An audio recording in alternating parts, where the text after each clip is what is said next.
shërbimi është zënuar dhe me një projekt në kuadër të Ministrisë së Shëndetësisë, ku janë punësu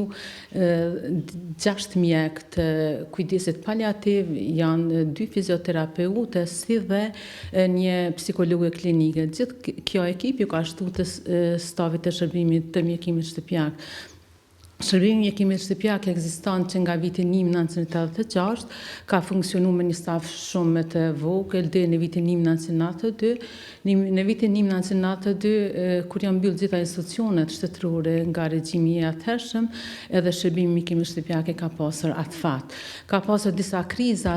hapje dhe mbyllje të shërbimit, mirë që nga viti 2005 shërbimi ka funksionuar i rregullt deri në vitin 2020 me një orar pune nga ora 7 deri në ora 5. Konkretisht në atë përbërjet e ekipës ka qenë vetëm një mjeke dhe 2 infermiere. Mirë po,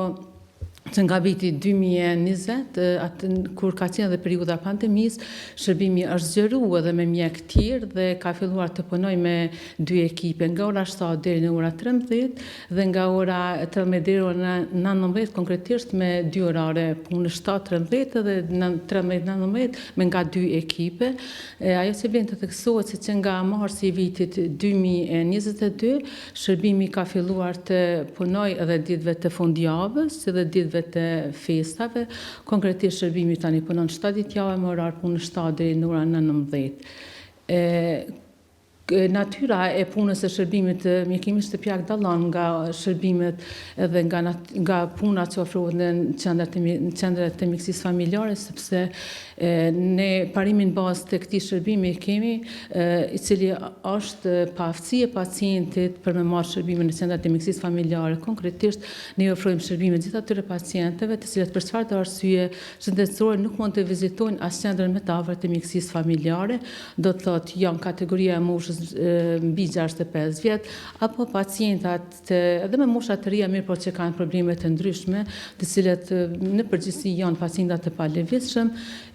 janë sa i përket patologjive, mund të cekë janë pacienta me sëmundje të sistemit kardiovaskular, pacienta me sëmundje të sistemit respirator, pacienta me diabet, me let, pacienta pas intervenime kirurgjike, ndërka pjesa më e rëndësishme dhe më ndjeshme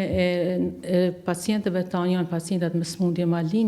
gjithsesi gjithë ata pacientë të cilët posedojnë sëmundje kanceroze. Nëse e bëjmë krahasimin në përqindje të rritjes së shërbimeve dhe shërbimeve mjekësore, si dhe vizita me vitin 2021, konkretisht në periudhën në cilën shërbimi ka funksionuar vetëm 5 ditë në javë dhe ka funksionuar me 2 ekipe paradite dhe 2 ekipe në ndrimin e mazitës, atëherë i bie që kemi një rritje të vizitave në vitin 2025 për 140%, ndërka rritje të shërbimeve mjekësore për afërsisht 200%, krahasuar qysh që ka dhe më herët në vitin 2021. Muaji i dhjetor ka qenë muaji rekord sa i përket shërbimeve dhe vizita nga ana e stafit ton, janë ofruar rreth 10.000 shërbime dhe vizita vetëm brenda një muaji, që i bie që shërbimi ofron afërsisht 300 vizita ditore dhe shërbime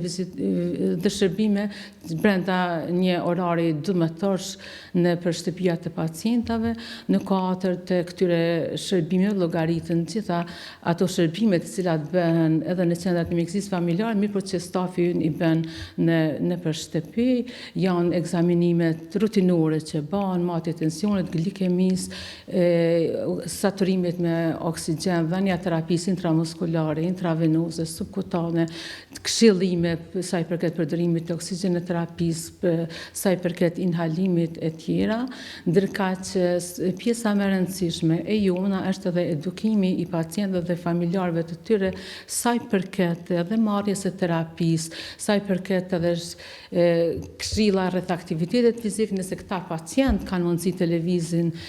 sadopak aq sa është e mundur, sa i përket dietës, higjienës dhe tjera. brenda. Nëse krahasojmë, është një statistikë edhe rëndësishme që vlen të theksohet edhe kemi një rritje të pacientëve me sëmundje malignë apo kancere, nëse krahasohet me 3 vite të kaluara, atëherë në atë periudhë në bazë të disa holëndime dhe auditeve që i kemi bërë kanë qenë 4% e pacientëve cilët kanë marrë shërbime nga ne kanë qenë me sëmundje maligne, mirë po në vitin e kaluar kjo shifër është rritur deri në 18%. Sa i përket është rëndësishme sigurisht të cekët dhe si funksionon shërbimi ynë. Orari i punës, siç e ceka dhe më herët, fillon në ora 7, bëhet pranimi vizita nëpërmjet telefonave kontaktues që i posedon shërbimi. Kemi shërbimi që është pa pagesë, është nga operatori Vala, është numri kontaktues 0859, si dhe është numri tjetër fiks që është 038 606 374. Nëpërmjet këtyre telefonave kontaktues pacientët apo familjarët e tyre mund të thrasin në mëngjes në ora 7. Nëse janë pacienta që janë me terapi vazhduese, atëherë ata pacienta nuk kanë nevojë të thrasin. Nëse ka një pacient me marrë shërbimin nga një 5 ditë, 7 ditë, atëherë ai ka nevojë të thirrë vetëm ditën e parë dhe deri të kryet apo të përfundon terapia, atëherë pacienti nuk ka nevojë të maltretohet të bëjë thirrje në telefon. Momentalisht këto ekipe janë të mjaftueshme, por edhe numri i pacientëve variron, sikur të çdo qendër tjetër që mundet me variru numri i pacientëve varësisht nga sezona, varësisht nga problemet që kanë pacientët. Ajo që është me rëndësi edhe nëse të i kalohet numri i vizitave, dhe pse ne mundohemi që t'i pranojmë brenda ditës, mirë, por nëse arrihet që të plotësohet numri i vizitave të shërbimit që mujmë na mi planifiku që mujmë realizu brenda një dite, atëherë çka duhet të bëjmë ne? Atëherë t'i selektojmë pacientët, prioritet gjithmonë ju japim pacientëve të cilët janë me sëmundje maligne, gjithsesi pacientët që janë me kancere, ata pacientë nuk refuzohen çfarë do orari të ditës që thrasin. Prioritet munduemi t'i japim edhe pacientëve që kanë me marrë terapi, sidomos vlen të theksohet terapia me antibiotik, sepse gjithë e dim që ajo terapi duhet me marrë me një orar të caktuar. Mirë po, nëse thirrjet apo vizitat apo kërkesat janë edhe më shumë se sa mund t'i realizojmë ne me kapacitetet tona, nëse nuk është pacienti që ka nevojë, që është shumë i domosdoshëm ai shërbim që të merret brenda ditës, atëherë e bartim për ditën tjetër. Aty mundet me hinë ndonjë lidhje apo pastrimi plagës, ndonjë kateterizim, edhe nëse shtyhet 1 ditë ose 2 ditë, atëherë nuk do të thotë që pacienti ka më dëmtuar në këtë aspekt. Ajo që i përshëndes gjithë pacientët tanë, ju urojmë shëndet normal, si çdo herë që ju urojmë shëndet edhe në